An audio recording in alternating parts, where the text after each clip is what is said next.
faire corps pour être témoin. Il y a 2 ans, un couple dynamique de Lyon arrive à Istres et propose de créer des fraternités, comme le suggère le pape François. Leur jeunesse audacieuse les incite à présenter à notre paroisse les règles de fonctionnement.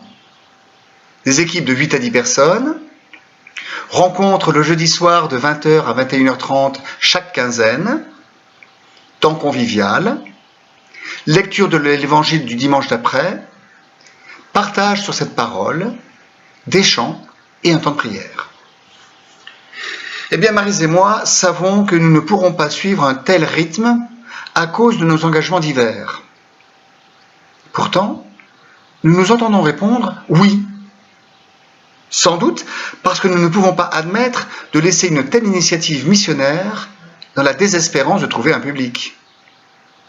Alors, un groupe improbable se constitue. Des paroissiens, certes, mais que nous ne connaissons pas, ou à peine. Première claque. Là, nous nous rendons compte que notre cercle est finalement moins ouvert que nous ne le supposions. Et pourtant, ça fonctionne. Et très rapidement, ce rituel immuable devient nécessaire. Il devient même addictif. Et contre toute attente, nous attendons ce moment chaleureux et de prière. C'est au point qu'en cette période de confinement, nous avons été unanimes pour continuer sur l'application numérique Zoom. Bref, nous devenons frères et sœurs en Christ. Oui, vraiment, Dieu est amour, proclame 1 Jean chapitre 4. Le Seigneur a tout créé par sa parole de vie. Elle est source d'un agir nouveau pour ceux qui l'écoutent. Les fruits sont nombreux. Nous écoutons l'Évangile très différemment le dimanche qui suit, et même vérifions nos interprétations pendant l'homélie. Nous nous confions des paroles fortes que nous n'oserions peut-être qu'en famille. Partageons les joies et les réussites des uns, compatissons des faiblesses ou des épreuves des autres. Nous nous remettons la prière de chacun. Je vous raconte tout cela parce que je suis bouleversé de me rendre compte, oui, c'est beau, que la parole est tout le temps à l'œuvre dans le monde. Nous avons fait corps si simplement, avec chacun sa place, bien identifié, comme en famille.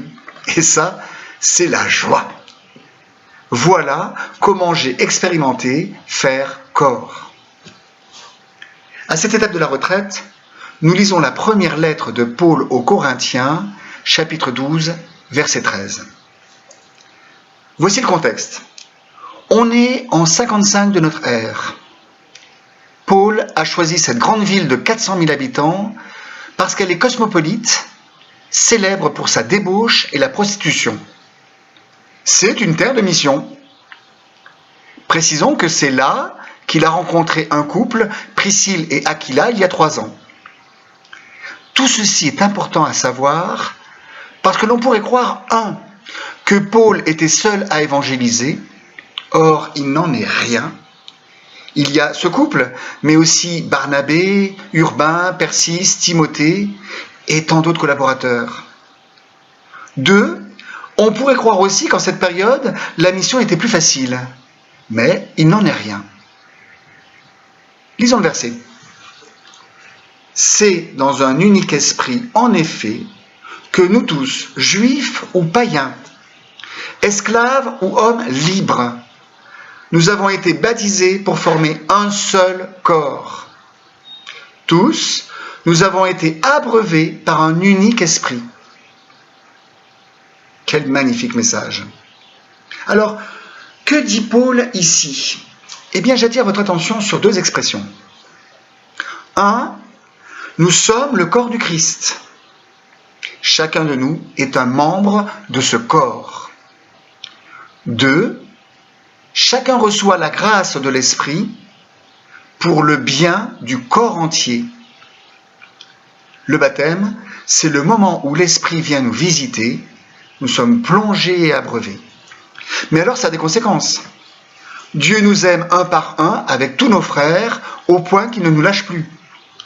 Et ce, que nous soyons de n'importe quel rang, de n'importe quel pays, de caractère changeant ou de physique variée, nous sommes chrétiens, frères. Nous avons les dons reçus de Dieu, nous sommes tous différents, et cette diversité est au service de l'unité du corps. Le pied ne peut pas dire à la main « j'ai pas besoin de toi ». Que ferait une tête toute seule? Il nous faut donc apprendre à vivre la mission ensemble en Église. C'est dire que je ne suis pas témoin seul, je suis témoin avec. Je vous propose de nous interroger sur pourquoi faudrait-il faire corps pour être témoin, selon 3 pistes. Pour être ce que nous sommes, pour compter les uns sur les autres comme frères, pour être témoins ensemble. Faire corps pour être ce que nous sommes. Vivre en baptisé, ça se travaille. Nous sommes humains comme les autres, soumis aux mêmes péripéties de la vie, mais enfants de Dieu. Nous portons une lumière particulière qui nous fait vivre. Nous avons à l'alimenter.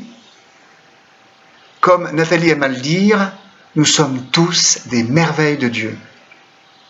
C'est important de vous le répéter. Là où 2 ou 3 sont réunis, Dieu est présent. Alors, participer à la messe, à un pèlerinage, à un groupe de prière, permet d'apprendre à vivre comme partie du corps du Christ. Pour se reconnaître enfant de Dieu parmi nos frères. C'est un repas de famille où l'on vient se nourrir, resserrer nos liens, renforcer nos racines, consolider ce qui nous constitue. Nous avons besoin de nous nourrir ensemble de l'Eucharistie et de la parole vivante. Parce que c'est lorsque nous sommes ensemble que Dieu est présent. Là, nous sommes le corps. L'Esprit Saint circule comme une sève en nous. Je suis enfant de Dieu, donc l'Esprit Saint habite en moi. Il est déjà là. Prier avec les uns pour les autres m'aide à reconnaître sa présence, sa bienveillante présence, et m'incite à ne pas le laisser au chômage, comme nous y encourage souvent notre évêque Monseigneur Dufour. Oui, chacun reçoit la grâce de l'Esprit pour le bien du corps entier. Deuxième partie, faire corps pour compter les uns sur les autres comme frères. Vous n'avez pas remarqué que chaque fois qu'on est appelé, ce n'est jamais ce qu'on avait imaginé? C'est surprenant. On est décontenancé. On peut même dire perturbé. Là, on a besoin d'aide et de compter sur les autres. J'aime faire la pâtisserie. Je peux témoigner que lors de la confection d'une brioche, la farine, le sucre, les œufs sont essentiels. Mais si j'ajoute le lait et le beurre, j'ai une meilleure chance d'obtenir ce que je veux. Mieux encore, la pointe de sel ou le zeste d'orange, si petit soit-il, donne une saveur qui, au goût, établit ou pas la brioche. Tous ces ingrédients ne remplissent pas la même fonction, mais tous sont nécessaires. La brioche est une. Souvent, dans nos paroisses, nous fonctionnons les uns à côté des autres, emplis d'une volonté à toute épreuve et d'une dynamique qui force l'admiration. Or, faire corps, ne serait-ce pas demander de l'aide, oser solliciter la prière, savoir relire avec, pouvoir discerner avec, confier ses difficultés, ses souffrances, se réjouir ensemble, interpeller, prêt à l'inattendu? Si petit que tu sois, l'important est d'être avec tes frères. Nous sommes tous voulus par Dieu, aimés et notre place nous est accordée. Le Seigneur a mis dans notre cœur des désirs incroyables. Certains sont penseurs, théologiens, marcheurs de Dieu. D'autres sont communautés priantes, contemplatifs, témoins de miséricorde, médecins de l'âme. D'autres encore sont mendiants ou serviteurs anonymes. Une journée des fiancés, par exemple, c'est un réseau vivant de couples organisateurs, de priants, de couples parrains, de musiciens pour la louange, du prêtre local, de petites mains pour la salle et le repas, des couples témoins, de l'évêque et même les futurs mariés. Tous, nous sommes des dons précieux, indépendants, interdépendants et indispensables les uns pour les autres. Ensemble, nous œuvrons de façon complémentaire et nous sommes liés et exaltés par le Saint-Esprit. Troisième partie, faire corps pour être témoins ensemble. Le pape François nous rappelle, Jésus t'aime. Il a donné sa vie pour te sauver. Et maintenant, il est vivant à tes côtés. Chaque jour, pour t'éclairer, pour te fortifier, pour te libérer. Cette annonce, c'est l'annonce principale. Celle que l'on doit toujours écouter de nouveau, de différentes façons, et que l'on doit toujours annoncer de nouveau, sous une forme ou une autre, à toutes ces étapes et ces moments. Eh bien, voilà notre identité, ce qui nous tient à cœur et ce que nous voulons partager avec tous. Le corps du Seigneur, il est aussi dans la rue, sur les places. Il faut aller chercher les gens hors église. Ainsi, la lettre de Paul est d'une criante actualité. Au fait, le travail du levain dans la brioche ne nous appartient pas de la même façon. Notre fécondité n'est pas notre œuvre, mais l'œuvre du Seigneur. Donc l'enjeu, c'est bel et bien de discerner quels sont nos talents et comment ils peuvent servir. Alors insistons, la mission, ce n'est pas un choix humain, c'est le choix du Seigneur. Ce n'est pas nous qui évangélisons, c'est l'Esprit Saint qui agit dans le monde, mais il se sert de nous. C'est pour cela que nous ne savons pas ce qui va toucher dans nos paroles. Soyons-en sûrs, on ne va pas sauver le monde, mais on va apporter notre pierre. Donc, à nous de l'invoquer et de rendre grâce si l'on voit les fruits. Que de joie immense parfois. Oui, prions l'Esprit, le cœur confiant, sous son regard. Croyons qu'il est présent et soyons missionnaires. Jean 17, 21, qu'il soit un pour que le monde croie. Ce message s'autodétruira, mais vous n'avez aucune crainte. Vous êtes enfants de Dieu et frères de Jésus. Alléluia! Et maintenant, au moment de partir, eh bien, je vous invite à approfondir en lisant 6 versets de Jean, chapitre 17, versets 18 à 23, avec les questions qui suivent. Est-ce que je fais corps et avec qui dans ma vie courante? Suis-je capable de citer parmi les paroissiens de mon cercle le plus proche, à la messe, qui n'est pas là, qui est malade? Pour qui ai-je prié cette semaine? Comment ai-je demandé de l'aide? Comment ai-je reçu un soutien? Bonne fin de retraite. Soyez assurés que vos sacs à dos sont pleins des vitamines fraternelles de chacun de vos frères. Merci.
confie